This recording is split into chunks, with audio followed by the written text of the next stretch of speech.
So here is the scoop. I just haven't been feeling like doing anything lately because I got this email that brought up bad memories. What are the bad memories? Well, a year ago today, I applied for TED Talk. You know what happened? Didn't get it. And I've just been moping around like, man, you're not a good speaker. You didn't get it last year. You're not going to get it this year. And then this happened. You see this right here? Not shaved under the neck. The hair's grown in. The hairline. You see this right here? See, I've been tripping, man. I've been slipping. But this is why I'm doing the video, because it happens. And let's go ahead and get right first. All right. Whew, felt better. So let's tell the story of what happened. So the reason why TED Talk is so important to me, we have to go way back, about 4 years ago. So 4 years ago, I used to work for this wireless company that's not around anymore. But anyways, I used to work for this company and I was really good at my job. I was so good that I got on social media. I created a social media personality. It became a huge thing, and then I created the jingle. So I created this jingle to get more people to come in and also just to put out there just for fun. And the jingle sounded like this. 50%, and we even give you 50 if you refer a friend. I said, I believe that we will win. Unlimited talk, unlimited text, unlimited data.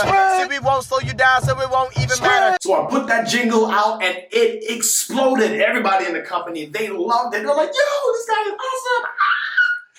So what does this have to do with TED Talk? Don't worry about it, I'm getting there. So I put the jingle out, and then all of a sudden this person from the media crew, the corporate media crew, they gave me a call and said, Caleb, we love your jingle. We love your jingle so much that we want you to do that jingle at Duke University before 500 of the company's top executives. And I was like, what? They want me to do it? And they said, yeah, we want you to do that rap thing that you did. As soon as they said rap, everything went, ah! I was like, whoa, time out. If I do a jingle, which was for fun, before 500 of the executive people of the company, these are very, very top tier people, I will never be known as Caleb the professional. I will only be known as Caleb the rapper. And that's not a look that I was going for. I was like, well, that's what was going on in my head. So the guy was on the phone and I told him this. I said, you know, I really don't feel comfortable with doing a rap, even though I just did this for fun. But one thing that I am good at is motivational speaking. And he said, oh, you're a motivational speaker? I said, yeah. I said, what I could do in front of these, 500 executives, I can give them a motivational speech and it'll be just as effective. And he's like, no, we really want you to rap. I was like, I don't want to be known as Caleb the rapper. I want my career to be known as Caleb the professional. So then he says, hold on, I'll call you back. I was like, all right. So I waited and waited and waited. He calls back and he says, Caleb, you're a speaker, right? I said, yes. He said, I'll have you to know that I have connections with TED Talk in Vancouver. If you do this rap for us and for me and for the 500 executives, I'll make sure that you get on TED Talk Vancouver. Guys. My mind was spinning. I was like, man, that's all I got to do. I just got to do a little rap, even though I don't want to do it. Just do a little rap, and whatever happens after that. But then I'll get on TED Talk. Man, yes. But then my conviction kicked in. I was like, still, I don't want to be known as Caleb the rapper. I always want to be known as Caleb the professional moving forward in everything that I do. So I told the guy on the phone, I said, I'm sorry, but I'm not going to do the rap. I can do a motivational speech, but I won't do the rap. He said, well, you can do it in spoken word. I said, no, not even spoken word. I'm not going to do the rap. Then he said this. He said, well, you can forget every opportunity that's coming to you, and you'll never step foot in this media company again.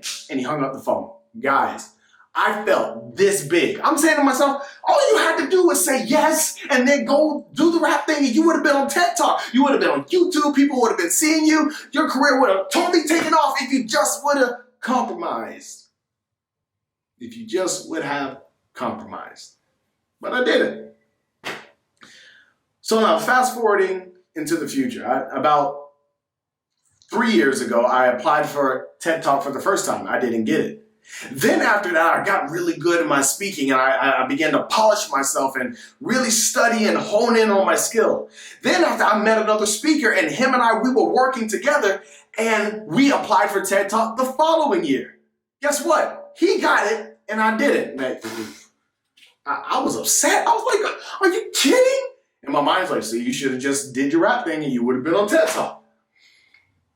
Now, this year comes up, right? I done applied twice, didn't get it, but somebody else got it. And I could have gotten it if I just would have compromised. But then this year comes up, and then when the email comes through, hey, go ahead and do your application for TED Talk, I was like, post-traumatic stress disorder. It took effect. I remember what happened the first time that TED Talk was presented to me. I just had to compromise. I would have been in it. The very, very first time that I applied, I didn't get it. The second time I applied, somebody I was working directly with, that person got it and I didn't get it. And I was happy for the person, but was a little bit jealous too. I'm like, hey, I'm a good speaker. Now this time comes up and I'm like, why even apply? But then I have to remind myself of a speech that I gave on Instagram a little while ago. I said, life will treat you like the job that you want. See, when you go into a job, you don't just start working. If you really want that job, the first thing that you have to do is apply.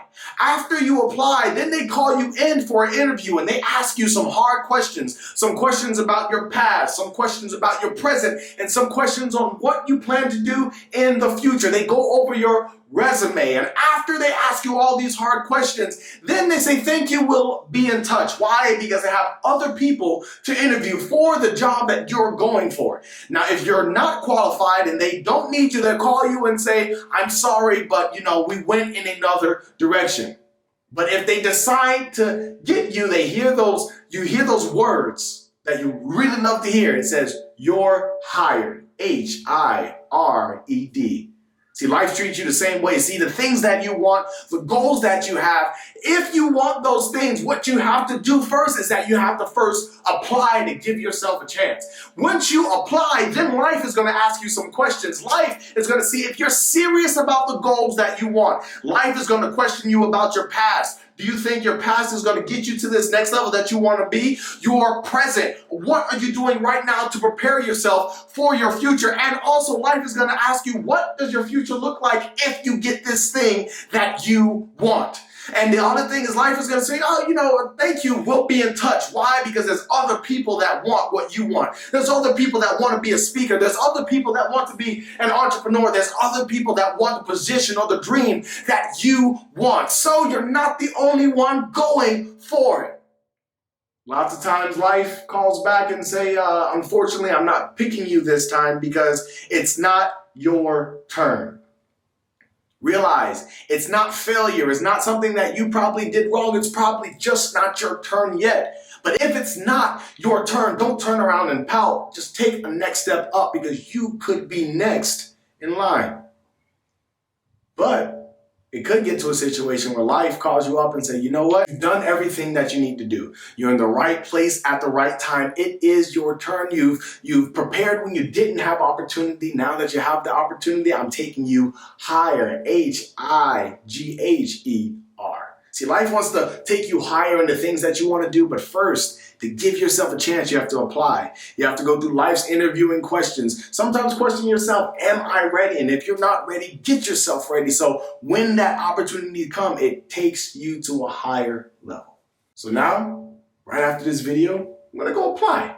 And we're going to see what happens. If I don't get it next time, you apply again. And during the gap of TED Talks, I'll still watch, I'll still learn, I'll still polish myself. So when it's my turn, you guys will be able to view it and step up on that little red dot and say, what's going on, everybody? My name is Caleb Wesco, motivational speaker to keep you going every single day. TED Talk.